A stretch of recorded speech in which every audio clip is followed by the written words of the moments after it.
Bom dia, comunidade. Tudo bem com vocês?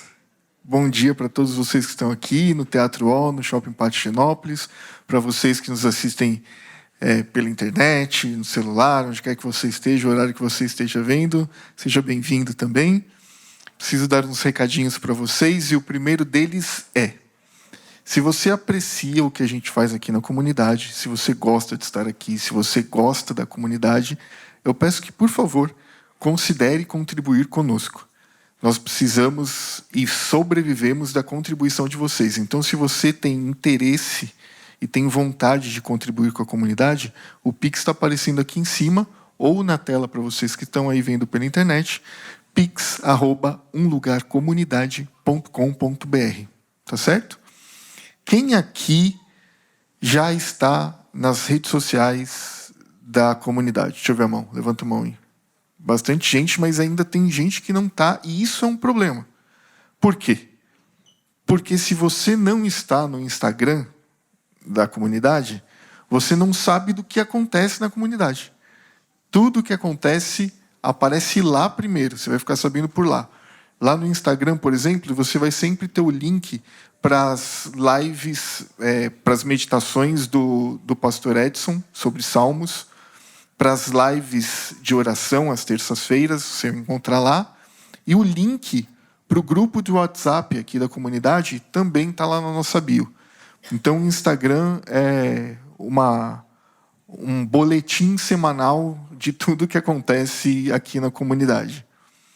Além disso, se você tem interesse de participar da comunidade além do que acontece aqui no sábado, você também pode. Por exemplo, você pode participar do coral. Vocês já viram o coral cantando aqui, você pode cantar também. É só ir no ensaio, que acontece em algumas sextas-feiras, sempre marcado com antecedência, ou você pode ir num pequeno grupo e participar também nesse ambiente de comunidade, de conversa, durante a semana. E tudo isso você fica sabendo lá no nosso site, no umlugarcomunidade.com.br. Lá você tem os locais dos PGs, os dias, os horários, o contato para começar a frequentar o coral. Você descobre tudo por lá. Tá certo? Por isso a importância de vocês estarem sempre antenados nas redes sociais e no aplicativo também da comunidade. Se você tem sua loja de aplicativos aí, pode baixar o aplicativo lá também. Tá bom? Hoje a gente continua a série Arrependimento e Reparação, hoje com a pastora Akildan. Tá certo? Espero que vocês tenham um ótimo programa, que vocês se sintam muito bem aqui conosco. E vamos orar. Senhor Deus, obrigado por este dia.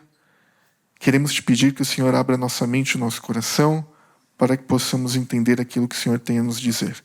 Nós te pedimos em nome de Jesus. Amém.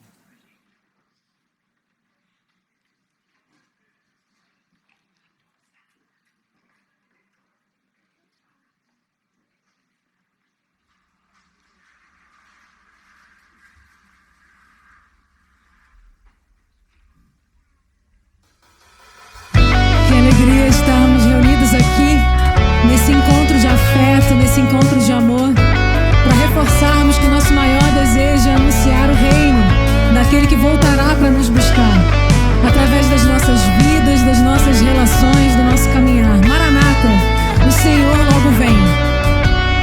Louvemos juntos. Tu és a minha luz, a minha salvação, e a ti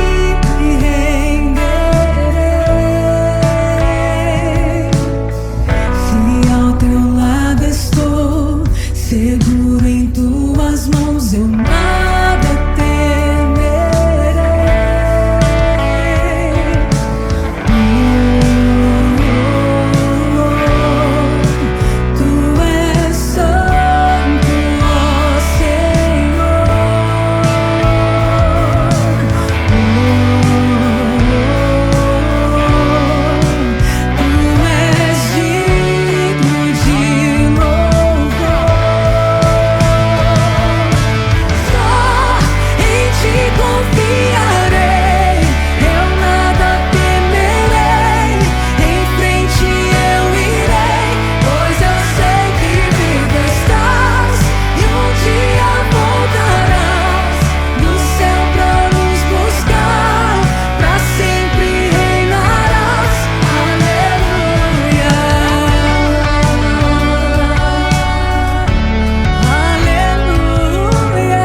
E nós estamos reunidos aqui para vivermos efetivamente esse amor. E nós fomos atraídos pelo amor de Cristo para estarmos aqui. E é o próprio Cristo que nos convida a viver esse amor, nos enxergando uns nos outros, repartindo o pão. E o amor é isso, é ação, muito, muito além das palavras.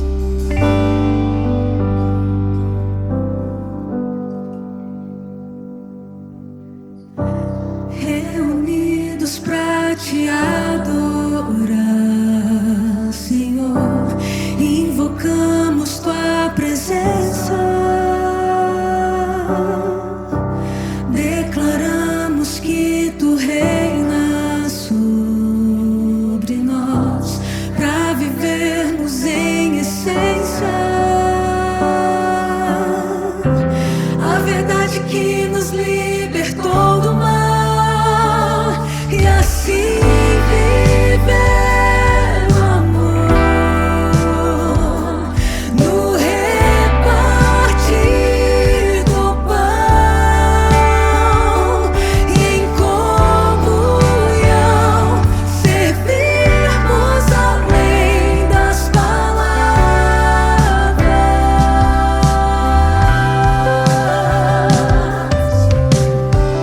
Entendemos que viver o reino é se enxergar no outro,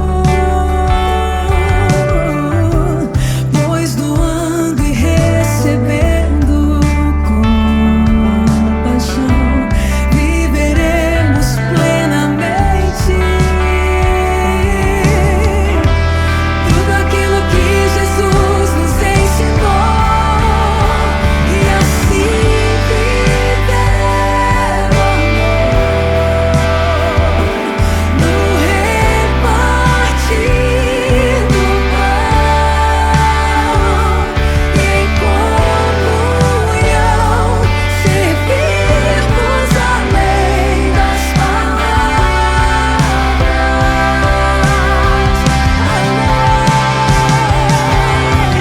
Basta olhar para o lado e ver alguém precisa de você. Deus escolheu ser amado no outro. Levante agora pra servir. E assim viver o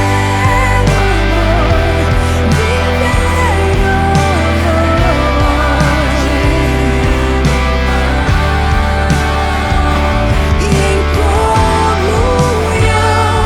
servirmos além das palavras.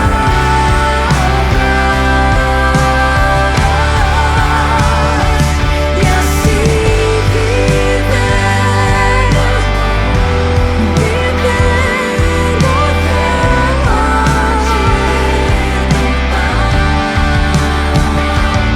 em comunhão servirmos além das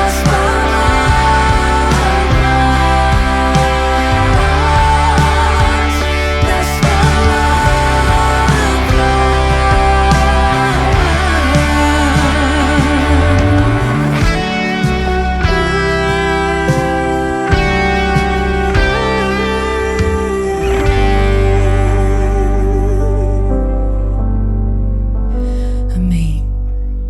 E para vivermos efetivamente esse amor, nós precisamos nos render aos pés da cruz. Nós precisamos reconhecer os nossos erros. Precisamos reconhecer que nós não merecemos. Precisamos reconhecer que nós não somos dignos. Mas é apenas pela graça que nós fomos salvos.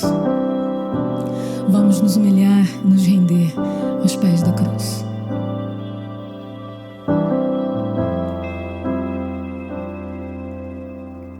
Andei tão cego, sem rumo certo, buscando a paz paz e descanso. Eu procurei por tantos meios justificar meus erros, mas ao clamar, meus olhos abrir, e ao olhar pra cruz eu entendo o amor derramado ali por mim. Sacrifício de sangue por um pecado. Não sou merecedor, tua graça me alcançou.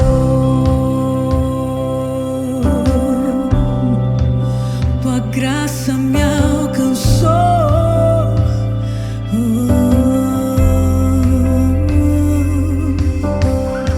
E ao ver tua glória naquele dia, me alegrarei em gratidão.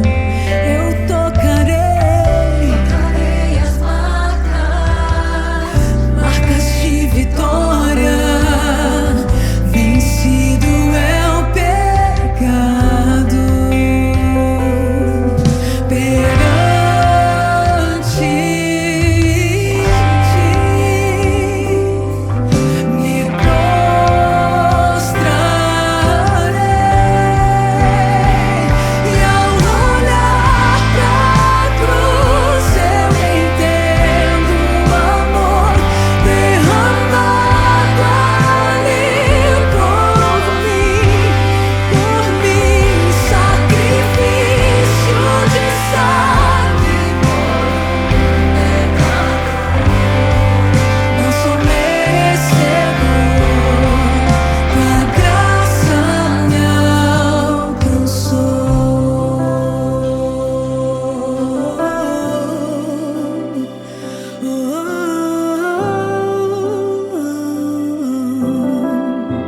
Eu reconheço, não sou digno. Pela graça eu fui salvo. Reconheço, não sou digno.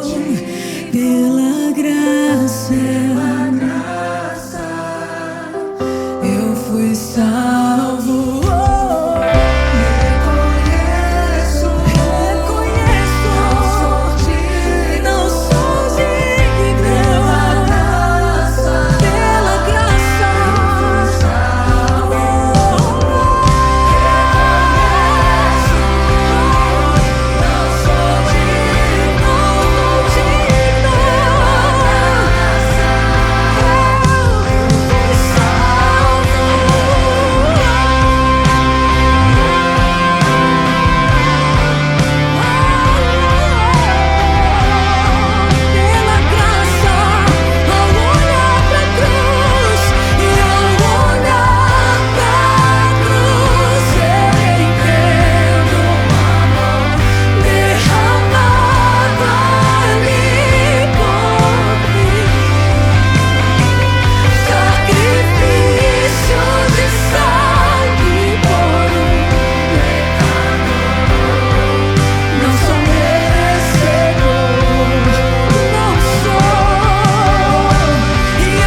Tua graça me alcançou. Eu reconheço, não sou digno. Pela graça eu fui salvo. Reconheço, não sou digno. Pela graça eu fui salvo.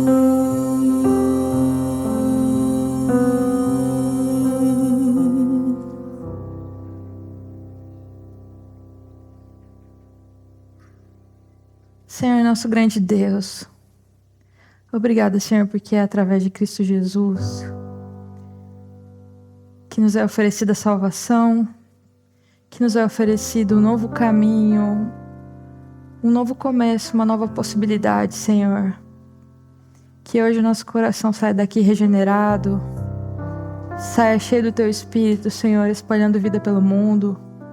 Que as Tuas palavras nos encontrem, Senhor, nessa manhã. É por isso que pedimos, em nome de Jesus, amém.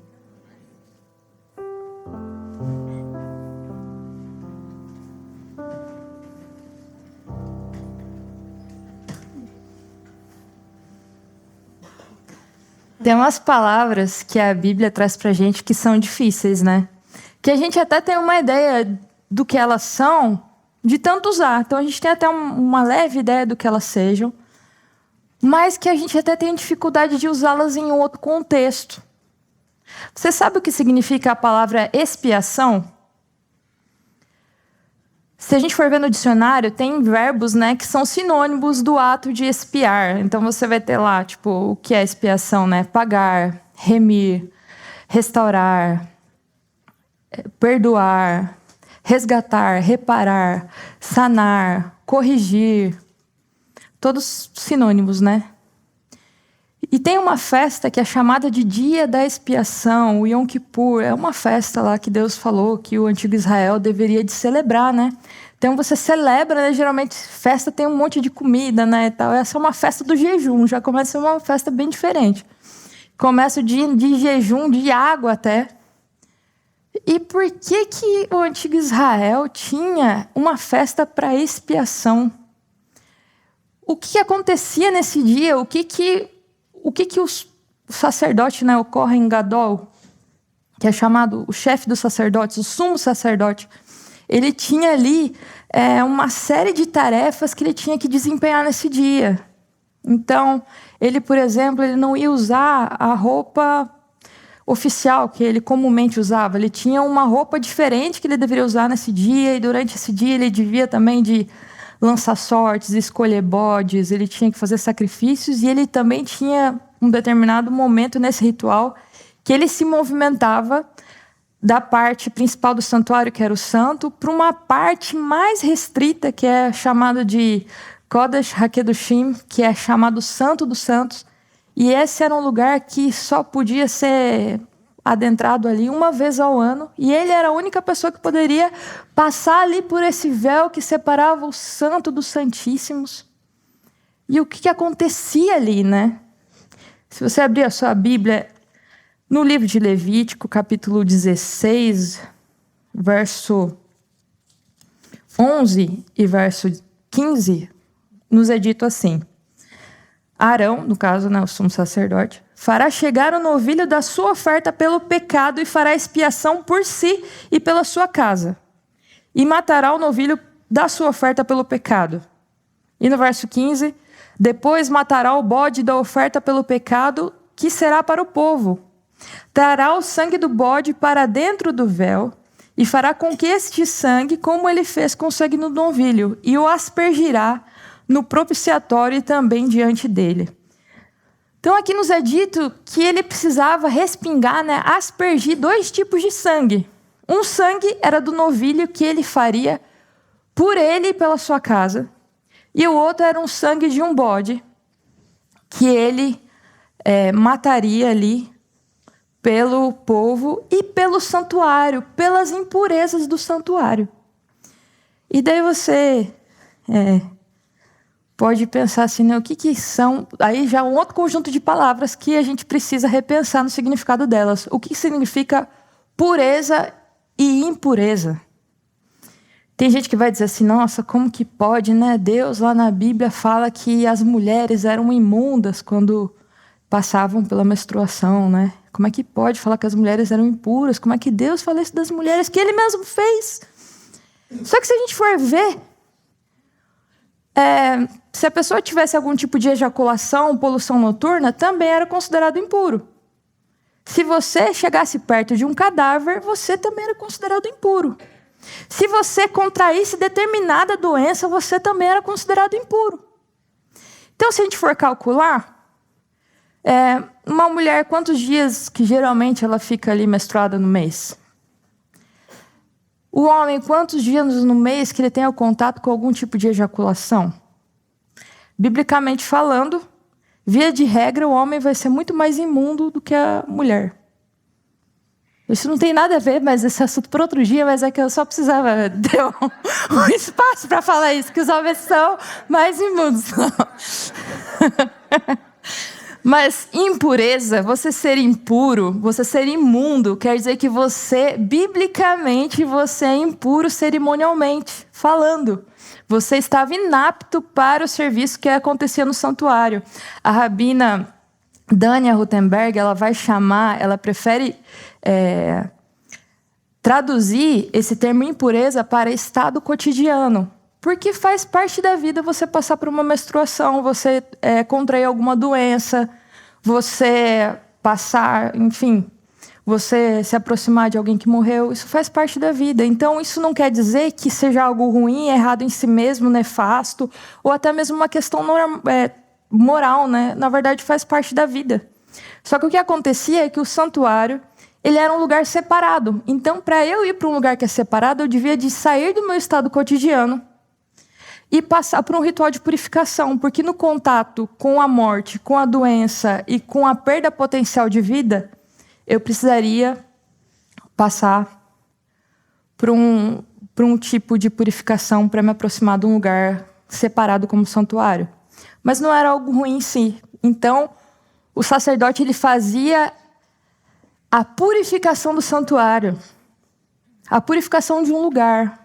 Era como se desse um novo início, né? Tudo na nossa vida a gente tem ciclos, não é? O santuário também tem o seu ciclo de purificação, de reinício. E, enfim, voltando para o Yom Kippur. Nesse dia, um bode era morto e o outro bode, o sacerdote pegava, ele colocava as mãos sobre esse bode e ele confessava os pecados do povo sobre esse bode. E é como se ele transferisse, né, fizesse uma transferência ali da culpa do povo para aquele animalzinho. Ia ser chamado bode emissário, e é daí que vem o termo, né, bode expiatório. Porque esse é o animalzinho que leva a culpa, né? E daí a gente começa a pensar, né, tipo, o que vem acontecendo? Por que esse bichinho tinha que fazer isso? O que eu, né? O que eu tenho a ver com Yom Kippur? Eu nem sou judeu. Por que isso é importante para mim hoje? A gente chega hoje no último episódio da série Arrependimento e Reparação, uma série linda que é baseada no livro de mesmo título da rabina Dania Rutenberg. E a gente estudou aqui sobre como que eu posso lidar com o perdão, com o arrependimento. E hoje a gente está estudando sobre esse dia da expiação, o dia do perdão. Será que é isso que Deus espera de mim? Uma confissão? Eu dizer assim, olha, eu reconheço que eu estou errado e é só aí que eu tenho que caminhar, é só eu reconhecer e tá bom? Será que é isso mesmo que Deus espera de nós? Se a gente for olhar lá em Isaías 1, verso 18, diz assim. É um verso muito bonito que fala assim: o Senhor diz, venham, pois, e vamos discutir a questão. Ainda que os pecados de vocês sejam como escarlate, eles se tornarão brancos como a neve. Ainda que sejam vermelhos como o carmesim, eles se tornarão como a lã. Então, olha só que coisa bonita, né? Não interessa o que a gente faça. Deus, ele fala assim, olha, vamos discutir. Não interessa existe um novo começo e todo mundo quer isso, sabe? No fundo, todo mundo quer esse botão do computador de reiniciar, ter um novo começo, ter uma nova chance. Eu quero expiação. Só que tem coisas que o Yom Kippur não faz. Se a gente for ver, tipo, o dia da expiação, Yom Kippur, segundo a Mishnah, servia para questões relacionadas entre eu e Deus. Não substituía o acerto de contas que eu tinha que fazer com o meu próximo. Eu tinha que ir lá e resolver com o próximo. Não adianta, por mais que a minha oração ela seja assim, olha, super sincera, Deus, eu estou muito arrependida. Isso não substitui o olho no olho que eu tenho que ter com o meu próximo. Porque se a gente for ver, a justiça divina, ela repara o mal no mundo. Se eu não reparo o mal, se eu só passo por uma confissão, isso não é aquilo que Deus espera de mim. Isso a gente vai ver nesse estudo de hoje. Então, tem enfim, é da minha época, acho que é da época aqui de vocês, o programa da Márcia. Depois surgiram outros programas, né? Surgiram aquele Casos de Família, que estão nessa mesma linha. Então, as pessoas que têm ali um drama familiar, às vezes é pai e filho, às vezes é o casal, eles expõem o drama que eles estão passando. E tem um autor que eu gosto muito, ele é um autor nordestino maravilhoso, um psicólogo clínico, Rossandro Kingsley. Ele vai dizer que esses programas eles proporcionam para a gente um tipo de arrependimento que é muito minimizado, muito diluído, muito simplista. Porque geralmente você vai ver, né? No final do programa aparece ali um terapeuta que vai falar umas verdades para a pessoa. E daí a apresentadora vai falar umas verdades, daí todo mundo fala umas verdades, daí geralmente aquela pessoa, muitas das vezes ali o que está sendo acusado, vai esboçar uma lágrima ali, vai se emocionar e parece que a gente chegou no ponto que a gente queria. Porque é isso que a gente queria, que a pessoa reconhecesse que ela errou. E daí, então, a vida que segue, você pode voltar para o videogame, pode voltar para o shopping, pode voltar para a festa dos amigos, porque, afinal, é isso que precisa acontecer. Essa confissão de que eu estou errado, eu errei. E agora você imagina, né? Se eu erro, e daí eu começo a ficar triste, daí você chega para mim, olha, Akel, não, o assunto é sério, né? Puxa, Akel, não. Ele fala até meu nome completo. Todo mundo erra, todo mundo é humano, então, tipo, é normal que você passe por isso, que você erre e tal, fica tranquila. E isso não está errado. Isso está certo. Realmente, às vezes a gente se cobra demais, a gente é muito cruel com a gente mesmo. Mas veja bem, se eu resumir o arrependimento a uma emoção, a um sentimento, isso dá a ideia de que eu posso continuar errando, posso continuar fazendo o que é ruim, e você é só alguém chegar para mim e dizer, não, tá tudo bem, fica tranquila, batendo meu ombro, e eu vou seguir em frente. Então, eu uso até mesmo Jesus como um álibi para eu continuar fazendo o que é errado. Porque daí eu posso só dizer assim, não, mas é que Deus conhece meu coração, daí eu continuo fazendo o que é errado. Não, mas Deus sabe, né? Todo mundo é humano, a gente tal. E não é isso, né? Porque o caminho de Jesus, o que Jesus ele veio fazer no mundo? Jesus ele é um caminho de cura, é um caminho que espalha a vida. Se eu estou usando o nome de Cristo para espalhar a morte no mundo e não reparar aquilo de errado que eu fiz, eu estou tendo um caminho contrário àquilo que o Evangelho ensina. E o Kingsley ele vai dizer que ele vai falar para a gente a diferença entre arrependimento e remorso. Ele vai dizer que arrependimento é esse sentimento que vem para mim, esse sentimento que me faz eu me incomodar com algo que eu fiz ali no passado. Então, o arrependimento acontece em 2 tempos, né? O tempo passado, porque é algo que eu fiz, mas me incomoda no presente. E é um processo, arrependimento é um processo. Só que esse processo é um processo doloroso. Se a gente for ver, por exemplo, é comprovado hoje, através de estudos, que a culpa é um sentimento que dá para a gente fisicamente sentir. Por isso que é o peso da culpa, né? Quando a gente se sente culpado, vai ser mais difícil da gente fazer tarefas simples. A gente vai demorar mais tempo para fazer, porque a gente tem esse sentimento de culpa que acompanha a gente. Então, o que acontece com esse sentimento de culpa? Eu posso ser tentada a pegar um analgésico. Pegar uma coisa para eu me sentir melhor. Eu preciso me sentir melhor. Então, eu vou perguntar para você, só para você me me absolver do meu erro, eu preciso ouvir uma palavra sua, porque eu não quero sentir o que eu estou sentindo. Então a gente vai tentar desviar da culpa, não se revisitar, não revisitar aquilo que eu fiz, não trabalhar com aquilo que eu causei, o dano que eu causei no outro. E daí, ao invés de passar por esse processo de arrependimento, eu pulo para o remorso. E o remorso, ele geralmente acontece quando eu fui pega em flagrante. Então, não é um movimento interno meu. É algo externo. Então, é porque eu fui pega. Porque se ninguém soubesse, estava tudo bem, eu continuaria fazendo. Então, aquele sentimento de, puxa, eu me sinto tão mal pelo que aconteceu. Eu não devia de ter feito. Então, eu me sinto mal porque eu fui descoberta, não porque realmente eu estou me sentindo triste. O Rossandro, ele vai dizer que arrependimento é a dor que eu sinto pela dor que eu causei. Então, eu penso, é um movimento interno meu, mas eu penso no outro. O remorso não. O remorso eu não penso no outro, eu penso em mim, eu penso na minha reputação. O arrependimento, ele muitas vezes, ele não... Nesse primeiro momento, ele não precisa de um discurso, ele não precisa de palavras, porque nenhuma palavra ela pode ser dita antes de uma mudança de atitude.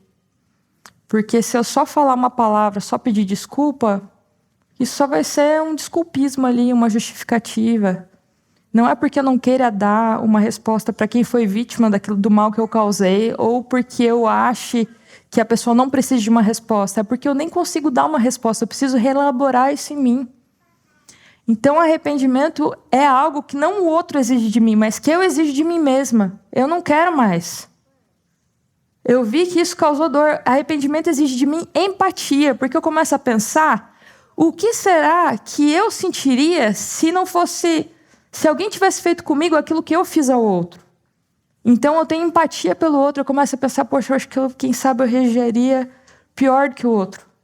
O outro está muito indignado com o que eu fiz, mas quem sabe eu odiaria. Às vezes a pessoa faz uma coisa pequena pra gente, a gente já, se explode ali. Então, a gente começa... É um processo que dá trabalho. Então, você passar pelo arrependimento, reparar o mal em si e reparar o mal no mundo é algo que dá muito trabalho. E é algo que a gente se sente desconfortável de fazer. Porque é desconfortável a gente olhar para a gente e ver que a gente pode causar dano ao outro. A gente tem a tendência de buscar esse movimento sempre no outro, né? Então, quem que é o errado? Não sou eu, é o outro. Quem que é o fundamentalista?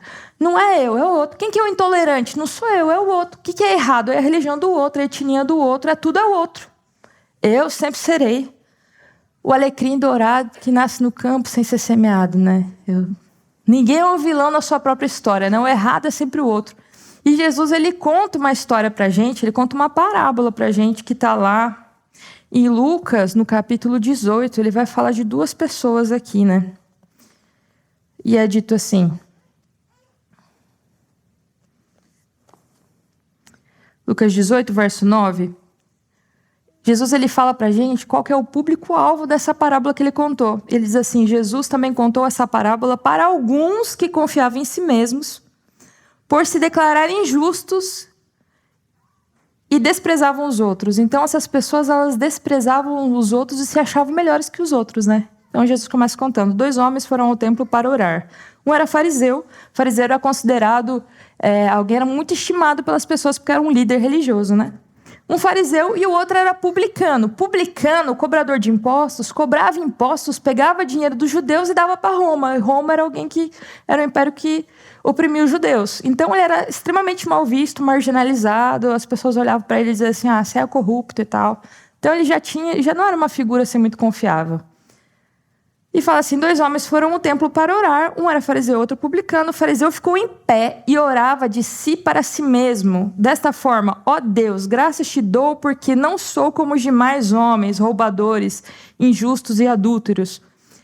Nem ainda como este publicano, jejuo 2 vezes por semana e dou o dízimo de tudo que ganho. O publicano, estando em pé, longe, nem mesmo ousava levantar os olhos para o céu, mas batia no peito dizendo, ó Deus, tem pena de mim que sou pecador. Digo a vocês que este desceu justificado para a sua casa e não aquele. Porque todo aquele que se exalta será humilhado, mas o que se humilha será exaltado. O arrependimento exige de mim humildade, porque eu preciso reconhecer. Aqui o fariseu, geralmente quando a gente vê essa história, né, com quem que a gente se identifica? A gente vai olhar, eu sou publicano, porque eu realmente reconheço quando eu erro, será? E aqui, o fariseu, o publicano, ele está aqui, ele está se humilhando. Mas o arrependimento exige de nós um passo atrás de dizer, olha, eu mandei muito mal aqui. E além disso, a gente vê na história que o fariseu está muito preocupado com esse discurso, com essas palavras, com essa demonstração externa. E ele está muito preocupado com o externo, que a gente falou, né, que está muito mais ligado ao remorso. E ele olha para o outro e acusa o outro. E fala do outro. E por que será que ele fala do outro? Por que será que ele acusa o outro? Porque enquanto eu estou olhando para o outro, estou acusando o outro, eu estou tentando escapar do fato de olhar para mim. E ver que eu também não estou certa. Que eu preciso repensar, que eu preciso reavaliar. O arrependimento exige de mim essa reavaliação.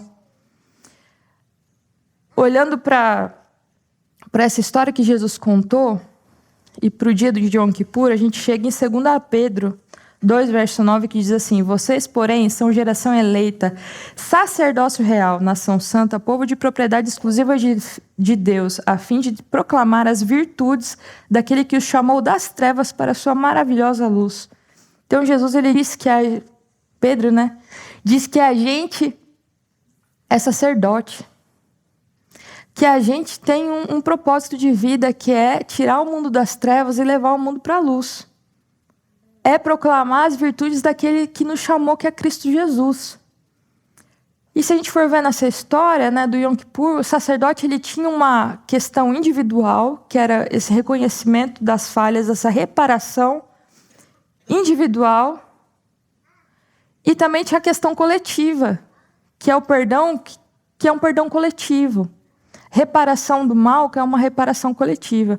Olhando para essa história, eu vejo, tipo, as pessoas que eu encontro, né, que são grandes presentes que Deus me dá nessa vida, de encontrar com pessoas muito queridas. E tem pessoas, tem casais que inspiram a gente a continuar solteiro, né? Mas não é o caso, graças a Deus. Ali é um casal muito querido que inspira a gente até o amor ali, porque eles são muito bonitinhos os dois juntos. E assim, eu conheci ela primeiro, ela é minha amiga de infância. E ele chegou assim na vida dela, ele foi o namorado mais diferente, assim. Por vários motivos, né? Porque essa minha amiga, assim, em 5 minutos você faz amizade com ela e vocês ficam super próximos, assim. E ela é aquela pessoa que gosta de gente, que gosta de coisa social, que se ela chegasse a se candidatar, com certeza seria eleita. Ele já é aquela pessoa assim que, olha, eu sou legal e tal, e tenho bom humor e tal, mas você precisa chegar e ser próximo de mim. Eu não sou assim de todo mundo, não. Eu sou mais reservado. Ela é dessa artes e tal, ele já é mais das exatas. Então você olha assim, mas como é que pode, né? A água e vinho se casaram. Totalmente diferente, mas na verdade... E as pessoas da igreja olhavam, ela cresceu na igreja, ele não é desse mundo de igreja e tal. E até o pessoal falava, né, tipo, olha só, ela namorando com um cara do mundo, ela sendo da igreja. Mal ele sabe que essa menina sofreu na mão dele, porque extremamente racional que ele é, né? Ela tinha que estudar 3, 4 vezes. Não acredito nisso daí que você acredita não, porque não faz sentido para mim. Eu preciso que você me prove aí na Bíblia como é que é. É isso mesmo que Deus fala? A bicha teve que estudar um monte para conseguir. Casaram. Ele veio de uma família extremamente pobre. De quando você chega no semáforo e vê uma criança pedindo dinheiro, ele se identifica com essa criança porque um dia ele precisou muito de dinheiro e não teve. E ele estudou, graças a Deus, ele conseguiu, assim, tipo... ter uma boa situação financeira, e eles não são aquelas pessoas assim que jogam dinheiro na torneira e tal, não é isso. Mas eles têm algo em comum muito forte. Ele é uma pessoa, assim como todas as pessoas que vêm de uma família sem recursos financeiros, quando consegue recurso financeiro, ajuda a família, né? Então, você vai ver aí gente que consegue recurso financeiro e dá uma casa para a mãe. Beleza, ele deu essa casa para a mãe, só que vai além disso. Ele olha para alguém que está se esforçando, que vem de uma condição social que não tem muitos recursos, ele adota essa pessoa. Ele pensa assim, olha, eu sei como fazer dinheiro, eu vou ensinar essa pessoa que ele está se esforçando, eu vou ajudar. Só que não é parente, é alguém, às vezes, assim, alguém que presta serviço para ele. Ele adota essa pessoa e ensina essa pessoa. E muitas das vezes eu já vi ele ajudando a pessoa financeiramente forte. Já teve vezes de eu estar sentada assim, enfim, estava sentada ali com eles, ali almoçando. E essa pessoa que era um prestador de serviços, que virou amigo, que estava tomando mate, assistindo o culto com eles. E eles não fazem isso para a pessoa se converter para a religião deles. Eles fazem isso porque eles são realmente muito generosos. Ele virou assim para essa pessoa ali, para esse amigo, e falou assim, viu, esse ano eu vou trocar de carro, eu queria saber de você se você quer ficar com o meu carro ou você quer ficar com a moto. A moto que vocês imaginam das mais caras que tem. E ele falou para essa pessoa e ofereceu para essa pessoa, e isso é real. E a minha amiga, ela tem essa mesma visão, né? Enfim, nós somos casados, eles decidem o destino do dinheiro deles. Mas ela, tipo, a pessoa que limpa a casa dela, ela trata como se fosse o CEO da empresa. Ela trata com carinho, ela fala assim, olha só, fulano, eu fiz esse bolo aqui para você, porque eu sei que você gosta disso daqui. Se a pessoa está de aniversário, é só ter um presentinho aqui para você. Eu fui fazer a unha com ela, a pessoa que faz a unha dela é os melhores amigos. Nunca vi disso. Tipo, trata muito bem. Veja, não foram eles que causaram a pobreza de algumas pessoas. Não foram eles que causaram essas mazelas. Eles não são responsáveis por isso. Eles são tão vítimas desse mundo quanto essas pessoas. Só que eles saem por aí reparando o mal no mundo, reparando as mazelas do mundo. Eles podiam, sei lá, esse meu amigo ele podia falar assim, quer saber de uma coisa? Eu lutei muito, eu ralei muito para saber o que eu sei, agora você também precisa ir, dá teus pulos, vai, corre atrás. Mas ele não, ele pensa assim, olha, eu vou fazer por essa pessoa aquilo que eu gostaria que tivessem feito por mim. Eu vou ser aquela pessoa que não existiu na minha vida. Eu vou ser para ele. E a minha amiga, se vocês virem assim, vocês já vão querer mandar currículo para ela, para trabalhar com ela. Porque ela trata as pessoas muito bem. Então eu vejo a virtude de Cristo aqui. Eu vejo sair das trevas e levar para a luz através desse casal. E eles fazem isso, eles não saem por aí contando. Então, gente, sabe quantos R$1.000 que eu dei para esse mês aí, pessoal? Eles não falam isso para ninguém. E eu nem falei os nomes, porque é capaz de alguém bater na porta deles, viu? Você não tem uma moto aí para ver. Mas, assim, são pessoas que eu vejo o amor de Cristo ali crescendo. Mas eu sei também que, muitas vezes, o mal ele não vai conseguir ser reparado.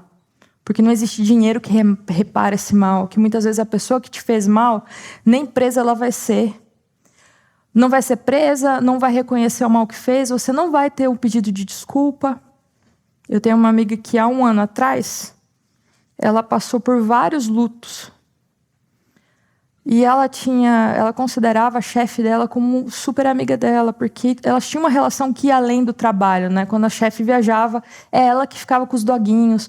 E daí, tipo, sempre ali em contato, uma relação de carinho. E quando essa minha amiga, ela passou por um aborto, então várias perdas, né, na família. Uma filha que ela perdeu. Ela tinha acabado de ser promovida do trabalho, porque ela realmente apresentava um bom trabalho.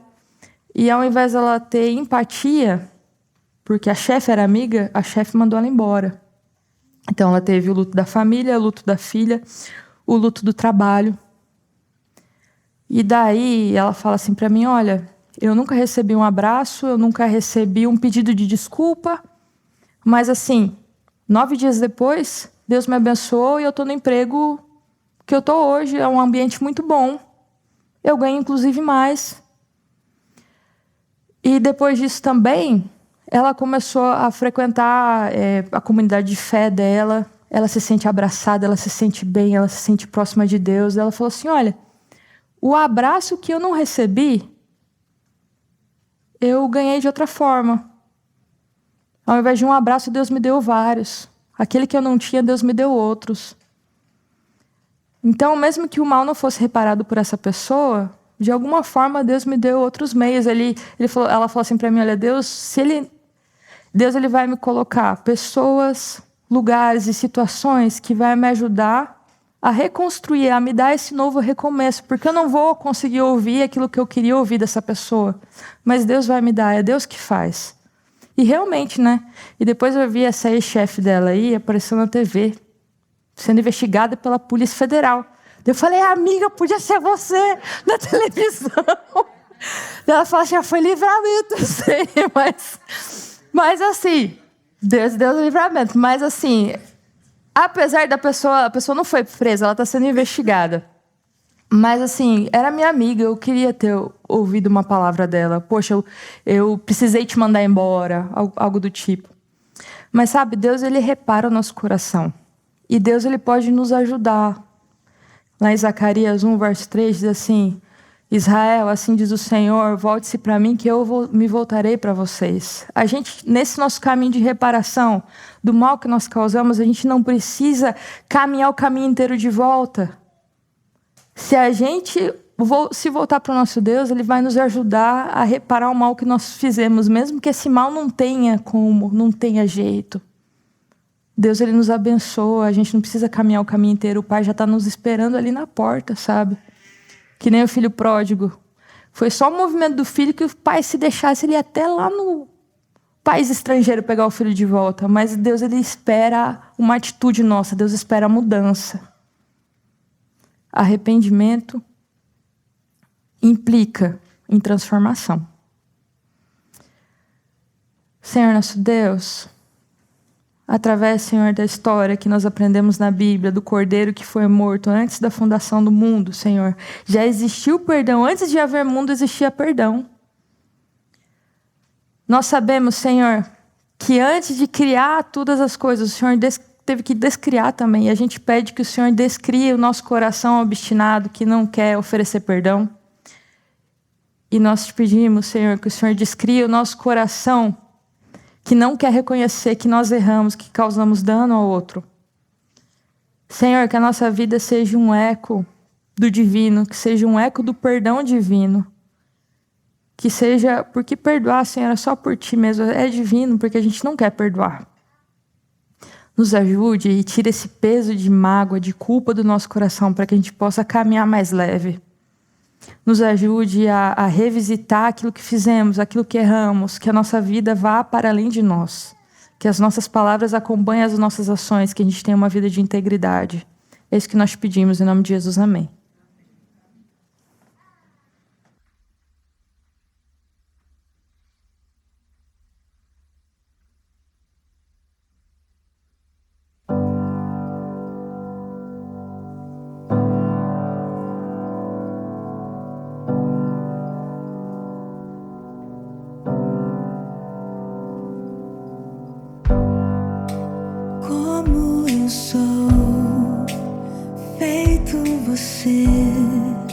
Se não consigo ser, tento enxergar como fazer, mas se você já fez, o teu amor me faz lembrar que a minha vida é mais por teu agir. Posso olhar para além de mim.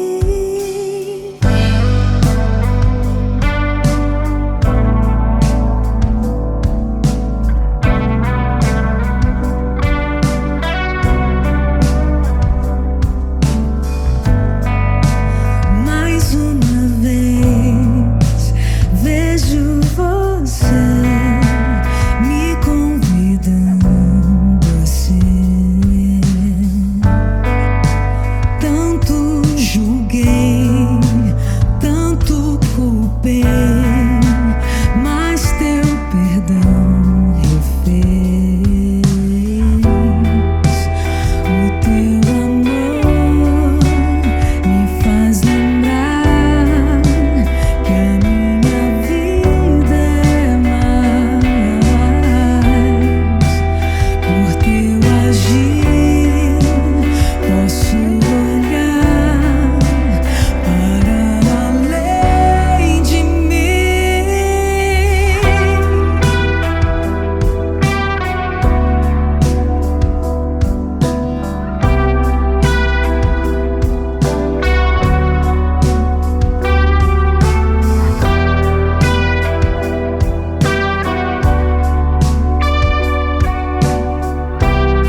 Que o Senhor te abençoe e te guarde.